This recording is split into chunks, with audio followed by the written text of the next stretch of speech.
ભગવાનની કથા સાંભળતા સાંભળતા શ્લોક આવડે તો શ્લોક બોલીએ, ન શ્લોક આવડે તો એનું સ્મરણ કરીએ. ભગવાનની કથાની સાથે સાથે જે ભગવાનની કથાને વાંચે છે નિત્ય પુણ્ય વાપનોથી રાજસૂયા અશ્વમેધ સુ. દરરોજ પોતાના ઘરમાં આ ભાગવતના શ્લોકને ગાય, અડધો શ્લોક ગાય, અડધાનો અડધો ગાય, રાજસુ યજ્ઞ કરવાનું પુણ્ય એને પ્રાપ્ત થાય છે. ઉક્તમ ભાગવતમ નિત્યમ કૃતમ ચ હરિચિંતનમ તુલસી પોષણમ ચૈવ ધેનુ નામ સેવનમ સમમ.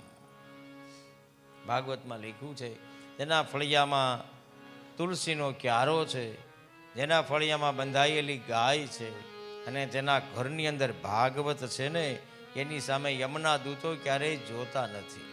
એનું ઘર ઘર નથી, પણ એનું ઘર તીર્થ રૂપ છે. અંતકાલે તું એને વસૃજતે શુક શાસ્ત્રવાક પ્રીત્યા તસ્યેવ વૈકુંઠમ ગોવિંદો યપી પ્રયચ્છતિ.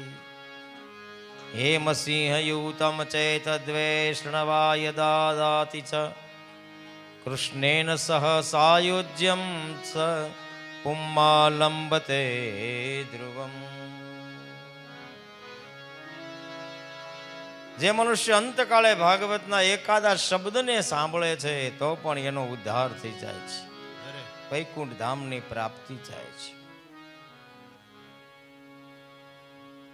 જેણે જીવનમાં ભગવાનની કથા સાંભળી નથી, ધીકતમ નરમ પશુ સમમ ભૂવિ ભાર રૂપમેવમ વદંતિ દીવી દેવ સમાજ મુખ્યા. પ્રયાસ કરી, પ્રયત્ન કરી અને જીવનમાં એક વખત ભાગવતની કથાને પ્રેમથી શ્રવણ કરવી જોઈએ. સમય દુનિયામાં કોઈ પાસે નથી, વિચારીએ. સાવ નિવૃત્ત થઈ ગયા હોય, કોઈ જગ્યાએ ક્યાંય ચાલે એમ ન હોય, એને પૂછો ને તોય એમ કહેશે કે સમય નથી. જીવનમાં સમય હોતો નથી, સમય જીવનમાં કાઢવો પડે છે. કાઢીએ જ છીએ આપણે. એમ ઉનાળામાં મહાબળેશ્વર ફરવા જવું હોય, ગોવા ફરવા જવું હોય તો આપણે આગળ ટાઈમ ટેબલ બનેલું છે. એનો અર્થ એવો છે કે સમય આપણને કાઢવો ક્યાં છે એ ખબર નથી. જીવનમાં ભગવાન સંપત્તિ આપે, જીવનમાં ભગવાન સમજણ આપે. ભગવાનને કહેજો કે જીવનમાં એક વખત 7 દિવસ સુધી એક આસન ઉપર બેસી અને કથા સાંભળી શકીએ.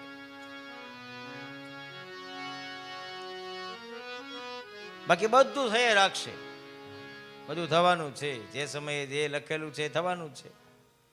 પણ એ સમયમાંથી સમય બચાવીને ભગવાનના કથાની અંદર જ્યારે બેસીએ છીએ ત્યારે સમજવાનું કે કોટી જન્મનું પુણ્ય આપણને પ્રાપ્ત થયું છે.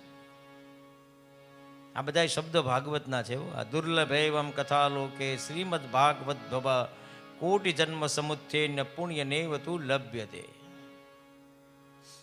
હું બોલું એકદમ શ્લોક સાચા છે, સામે ભાઈ ભાગવત લઈને બેઠા છે. ભાગવત એમ કહે છે કે જ્યારે તમે સમય ભાગવતને આપો છો, જ્યારે સમય તમે કથાને આપો છો, ત્યારે કોઈનો ભાર ન રાખે મુરારી આપે વ્યાજ સહિત ત્રિપુરારી. જેટલું બને એટલો સમય ભગવાનની કથાને આપીએ. અહીંયા કહે છે ભાગવતની અંદર એટલા માટે કોટી જન્મનું પુણ્ય છે એ આપણને પ્રાપ્ત થાય છે. એ નારદજી બુદ્ધિમાન મનુષ્ય ભગવાનની કથાને વધારે સમય આપે છે. યત ફલમ નાસ્તિ તપસા ન યોગેન સમાધિના અનાયાસેન તત્સર્વ સપ્તાહ શ્રવણે લભેત. બધી વસ્તુનો ગુણધર્મ હોય. ઘોર અંધકારમાં તમે ગોળ ખાવ તો ગળ્યો જ લાગે, ઘણા બધા લાઇટની વચ્ચે ગોળ ખાવ તો ગળ્યો લાગે, કારણ કે ગુણધર્મ જ એનું ગળપણ છે. એવી રીતે ભગવાનનો ગુણધર્મ જીવને મુક્ત કરવાનો છે. જેમ અગ્નિનો ગુણધર્મ દજાડવું છે, અનાયાસે પણ હાથડી જાય તો આપણે દાજીએ, એવી રીતે ભગવાનની કથા જ્યારે સાંભળીએ ત્યારે ત્યારે અનાયાસે આપણને એનું પુણ્ય પ્રાપ્ત થઈ જાય છે. મુશ્કેલી શું છે ખબર છે? આપણને ખબર નથી કે ભગવાન આપણી બેંક બેલેન્સ કેવી રીતે વધારે છે. બાકી સત્કાર્યમાં ખર્ચાયેલી 1 મિનિટ ભગવાન આપણને પાછી આપે જ છે. સત્કાર્યમાં ખર્ચાયેલો 1 મિનિટની સેવા પણ ભગવાન આપણને પાછી આપે છે. અને સત્કાર્યમાં ખર્ચાયેલો 1 રૂપિયો પણ ઈશ્વર આપણને પાછો આપે છે. મુશ્કેલી એ છે કે આપણને ખબર નથી કે આપણને કેવી રીતે એ પાછું આપે છે. ઘણીવાર અકસ્માત થાય, આપણું ગાડી આખી ખલાસ થઈ જાય અને આપણને કશું થાય નહીં. એનો અર્થ શું છે? ભગવાને કેટલું મોટું જીવન આપણને બક્ષ્યું, ભગવાને કેટલું બધું આપણને આપ્યું. હોસ્પિટલમાં દાખલ થયે ડૉક્ટર સાહેબ આપણને કહે 10 દિવસ સુધી રહેવું પડશે, અને જે આપણને રોગ લાગ્યો છે એની રિકવરી 10 દિવસ પછી આવવાની હોય, અને એની રિકવરી આપણને 2 દિવસમાં આવી જાય, અને ડૉક્ટર આપણને 3જે દિવસે રજા આપી દે તો કેટલા દિવસનું ભગવાને આપણને પાછું આપ્યું? 7 દિવસનું. 1 દિવસનો 10,000નો ખર્ચો હોય તો ભગવાને કેટલા પાછા વાળ્યા આપણને? 70,000 રૂપિયા. પણ આપણે બેંક બેલેન્સ તપાસીએ છીએ, બાકી ભગવાન કોઈ દિવસ કોઈનું કશું રાખતો નથી. અહીં એટલા માટે કહ્યું છે, અનાયાસે ન તત્સર્વ સપ્તાહ શ્રવણે લભેત. આ બધાય ફળ અનાયાસે મળે છે, ખબર ન હોય મળી જાય આપણે. કેટલુંક મારે વર્ણન કરવું એમ કહે છે અહીંયા. બાકી ભગવાન શ્રી હરિ ધરાધામ છોડીને જ્યારે ગયા ત્યારે ઉદ્ધવજીએ ભગવાન કૃષ્ણને પૂછ્યું, ભગવાન તમારા દર્શન કરવાની અમને ઈચ્છા થશે, અમારે શું કરવું? એ સમયે ભગવાને કહ્યું હતું, હું મારું સંપૂર્ણ શક્તિને ભાગવતમાં પધરાવીને જાઉં છું. જે કોઈ માણસ ભાગવતના દર્શન કરશે એને મારા દર્શનનું પુણ્ય પ્રાપ્ત થશે. તેને યવાંગમયી મૂર્તિ પ્રત્યક્ષા વર્તતે હરે, સેવનાત શ્રવણાત પાઠાત દર્શનાત પાપનાશિની. આને સાંભળો તો પુણ્ય મળે, આના દર્શન કરો તો પુણ્ય મળે, આનો સ્પર્શ કરો તો પુણ્ય મળે. સવારમાં જે પ્રદક્ષિણા કરવા આવે એ થોડી વાર ઊભા રહે, આને હાથ ડાળે ભાગવત.